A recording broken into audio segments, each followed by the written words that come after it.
Well, hello there, folks. Welcome to my studio, at least digitally.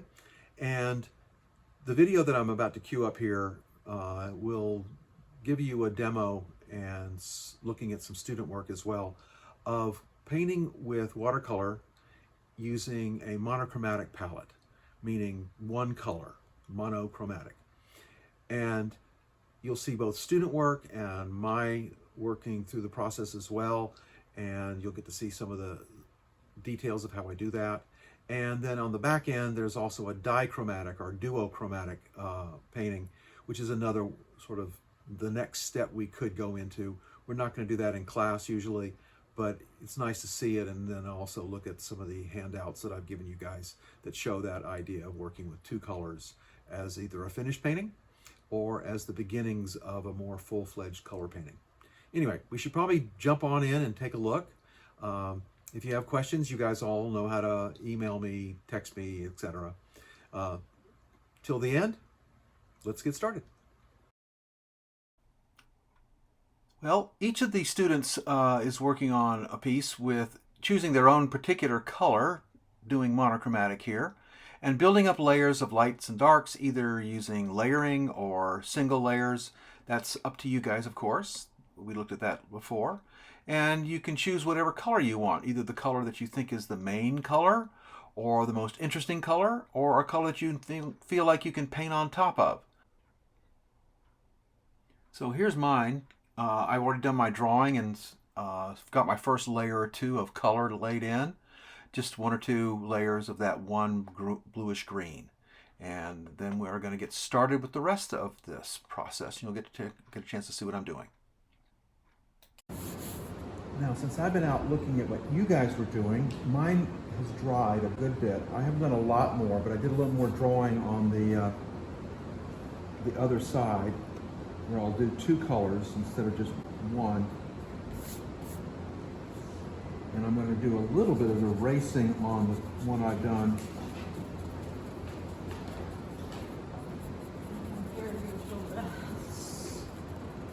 You can see I haven't done a lot more than you saw me do earlier, but by going ahead and doing some erasing, or at least diminishing the intensity of the drawing, that allows me to then look at it less about pencil line and more about value.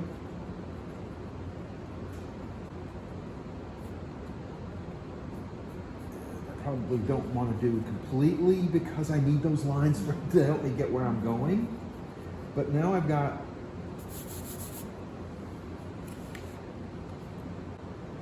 a situation here where it kind of makes at least a little bit of sense as I look at that there.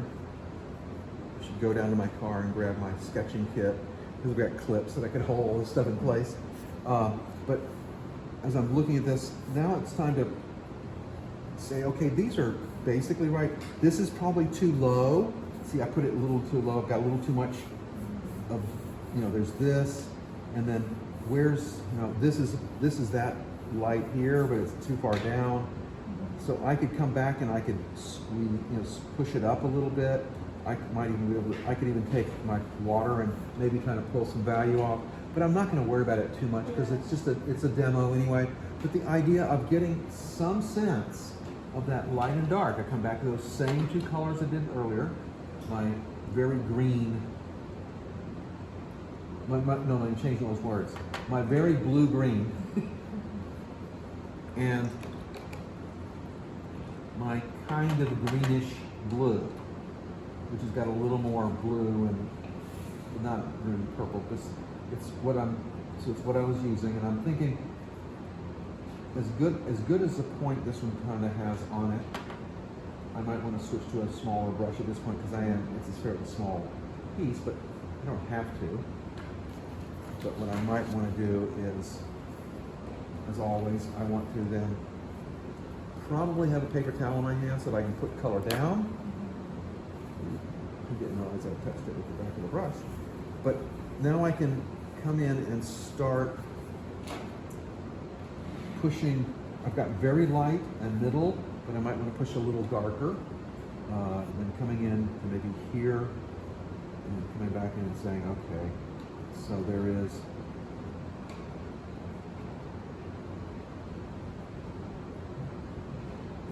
I don't see a lot of detail in there, but where I do see some detail is in where it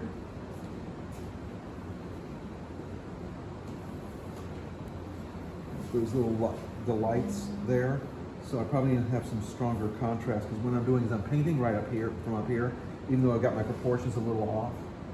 So I'm just coming in and getting the next sort of the next darker wash, and I want to get some of that lumpy, bumpy edge in here, and some sense of it coming back this way, and then this is because this is a very dark area right here.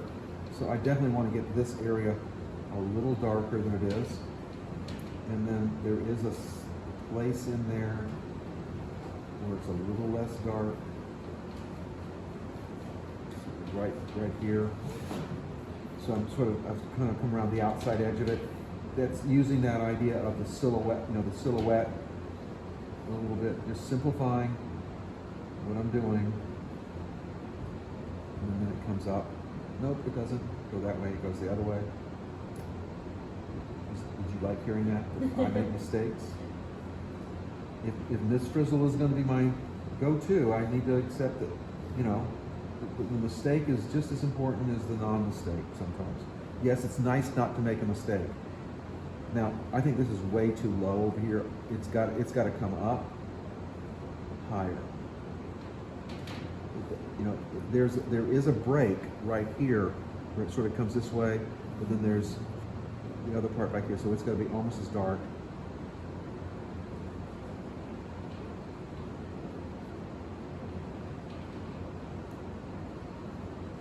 And this should end up I'm trying to get it so that it looks a little bit like what the guy was doing with that Florida scene, or that Mediterranean scene, wherever it was. I think it looked more like Florida to me. Okay, folks, sorry about the sound quality change here, but I've sped up the video so you can sort of see the process a little better, and just want to point out that I keep working on it, building up the layers, getting darker and darker as I go. Each time I'm adding something, though, getting it a little darker, trying to make adjustments in accuracy for both shape and light and dark. So it's trying to be realistic to a certain extent, or at least be accurate, with the idea of being able to communicate the visual material I've got to one side more clearly in terms of just value.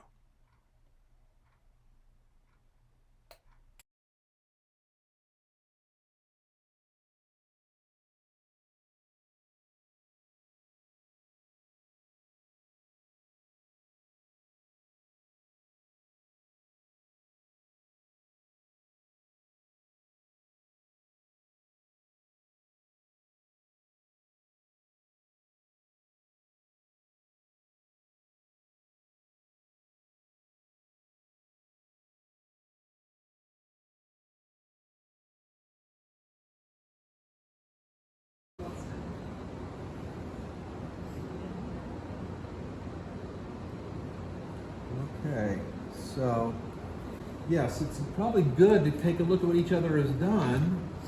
If you want to, if you would like to continue this piece or do it again, take the picture home with you, it's okay. Or take a different picture home with you if you want to try this again at home.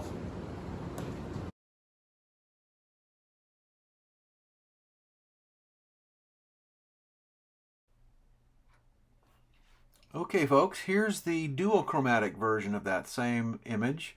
Going to use a warm color that will, when mixed with that greenish blue or bluish green, will create a gray. So I'm going to start with the basic, this yellow-orange kind of color. It's a little strong right this minute, but I'll be thinning it out and getting it lighter. And then I'll eventually be adding blue to the top half and into the shadows on the bottom half. And where the things overlap, usually in the middle ground, it'll probably get a little grayer. So there'll be sort of blue-green greenish blue up near the top and in the back and in the shadows. But I'm making the orange elsewhere too. This yellow's orange. I haven't made it so that it'll turn into a total even gray, but you'll get the idea as you work through it. Anyway, just take a look at this process if you want. It's kind of fun and I enjoy it. It's, like I said, it can be a very good tool for making light and dark value structures, just like the other one can. So you can see here I'm mixing again with the blue and the green to get the color I had in the first half on the right hand side, and beginning to add it. Pretty much each time I'm doing this, I tend to end up with a situation where I end up getting start too dark, and then I realize I have to lighten it up a lot. You can do that by adding more water, of course, or pulling it out further like I'm doing here. I also got a brush a lot wetter. But the idea here is to begin to add a second color, which, like I said, when they go over each other, they're going to create a much more neutralized kind of grayish thing, because the red that's in that orange will dull the green, and the yellow in that orange will slightly dull the slightly bluer color. It won't get an exact even match because I didn't make sure that my two colors were perfectly matched for making a gray, but I wanted them to neutralize each other enough so that when they're on top of each other, they will read as kind of a green gray. Anyway, so here you can see doing what I was doing before, building up layers and going from there.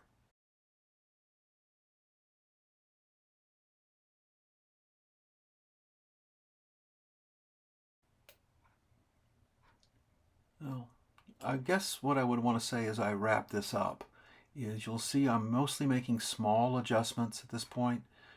Sometimes they're significant because they're getting a little bit darker or a little bit more of a gray tone, a little more of a neutral tone, making all kinds of overlays. But in general, the process is as I showed you with the original color. Now we're just getting a little more detail as we approach the end. Well, that's it, guys. Thanks for tuning in, and contact me if you need any extra help.